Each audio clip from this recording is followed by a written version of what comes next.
ஒரு சிறுவன் தனது அப்பாவிடம் கேட்டான், அப்பா, நீங்கள் ஏன் எப்போதும் பென்சிலால் எழுதுகிறீர்கள்? அப்பா சிரித்து ஒரு பென்சிலை காட்டி சொன்னார், இந்த பென்சில் நமக்கு 5 முக்கியமான வாழ்க்கை பாடங்களை கற்றுக் கொடுக்கிறது. 1. பென்சிலை கூர்மையாக்க வேண்டும். அது கொஞ்சம் வலிக்கும், ஆனால் அதனால் அது நல்லா எழுதும்.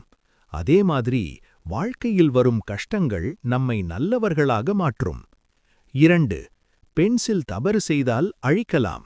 நம்ம வாழ்க்கையிலும் தவறுகளை திருத்திக் கொள்ளலாம். 3. பென்சிலின் வெளியே அல்ல, உள்ளே இழுக்கும் கருப்புதான் முக்கியம். அதேபோல மனிதனின் உள்ளம்தான் முக்கியம். 4. பென்சில் எழுதும்போது ஒரு அடையாளம் விடும். நம்ம செயலும் இந்த உலகத்தில் ஒரு அடையாளம் விட வேண்டும். 5. பென்சில் சிறியதுதான், ஆனால் பெரிய விஷயங்களை எழுதும். சிறிய மனிதர்களும் பெரிய சாதனைகள் செய்யலாம். அந்த சிறுவன் அந்த நாளில் ஒரு பெரிய வாழ்க்கை பாடத்தை கற்றுக்கொண்டான். கற்றுக்கொள்ளும் பாடம்: வாழ்க்கையில் வரும் கஷ்டங்கள் நம்மை வலுவாக மாற்றும்.